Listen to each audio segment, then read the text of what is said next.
دخلت محل وانصدمت ان كيلو القهوة عندهم 37,000. باخذ لي كيلو بجرب 37,000 وبشوف هي تستاهل ولا ما تستاهل. كم عندك القهوة؟ هذا الشيء فرنسي جولد سعر ال 100 جرام 3695. هذا ال 100 جرام الكيلو 37,000. يعني تعطيني كيلو الحين ب 37,000 قهوة. يس. وش هي القهوة ايش؟ هاي القهوة من البرازيل. عطني واحدة. واذا ما هي بحلوة اقدر ارجعها؟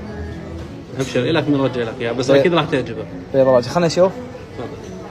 37,000 ريال باخذها بس ابغى اجرب هي حلوة ولا ما هي حلوة. لا الكيس فخم. شوف عطنا واحدة. ابشر.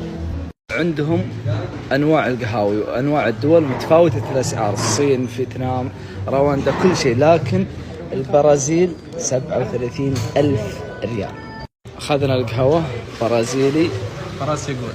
برازيل جولد. كم سعرها؟ هذا الشيخ الكيلو 36,950 ريال. يعني 37,000 ريال. 50 ريال منك هي. تستاهل. يلا عطني اياها. الله يعطيك العافية. شكرا.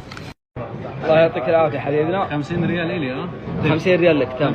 تستاهل يا حبيبي. شكرا. شريناها وان شاء الله انها تطلع على قد الهقوة يا رب. اخاف اتحسف عليها.